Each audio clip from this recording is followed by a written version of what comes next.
The Wheat School on RealAgriculture.com is brought to you by CNMC, Syngenta Canada, and the Alberta Wheat Commission. I'm Brittany Warner with RealAgriculture.com, and thanks for joining us once again for another episode of Wheat School.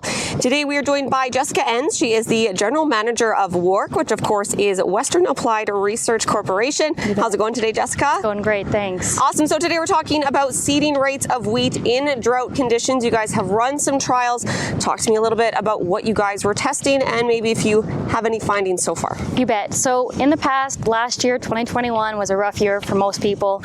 We had a lot of drought conditions. So some of the trials that we ran last year, we saw that there was quite a seeding rate response in those drier conditions. So what we found, that higher seeding rate of 275 seeds per meter squared, we started seeing some yield penalties compared to those lower seeding rates of 125, 160 seeds per meter squared.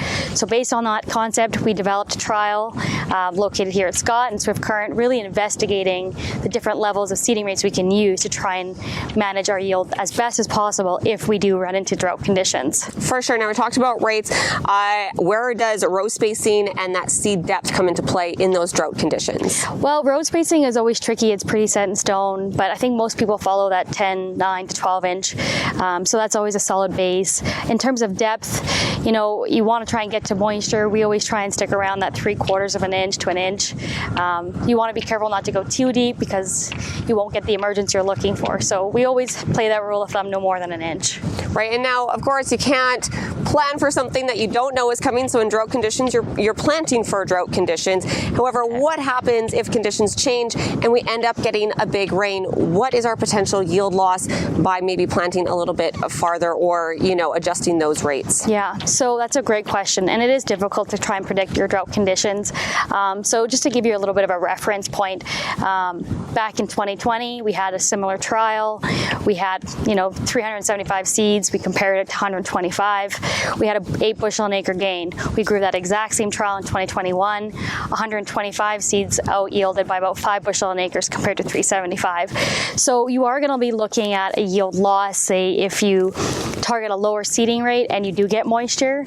So we always try and say maybe stick around that 200 pounds or 200 seeds per meter squared. That's kind of that safe middle ground where if you do get moisture, you'll still get yield. But if you don't, then you're also not too far out of your safety net. Kind of that happy medium. That happy medium. For sure. Now, Jessica, I've heard you say a couple times seeds per meter squared. Let's talk a little bit about that because we often hear pounds per acre. What is the difference? What should we be going by and why is it important? You bet. So most recommendations, if you go onto a website, they're going to say seeds per meter squared or plants per meter squared. And that is the official numbers that you want to use because you do want to take into consideration when you're calculating your seeding rates, your 1,000 kernel weights, and your germ. So when you use your seeds per meter squared, it takes into those factors. Now, when you use pounds per acre, which most producers do because it is a little bit simpler, it doesn't take into consideration those factors. So say you have a poor germ, you have a smaller seed, and you're still just targeting 90 pounds per acre, well, you're probably not actually getting 90 because that seed is not really what you were using in previous years. So if you're using that seeds per meter squared, it kind of just gets it a little bit more accurate rather than just pounds per acre. For sure. Great information. Thanks so much for joining us today, Jessica. You bet. Thanks for having me.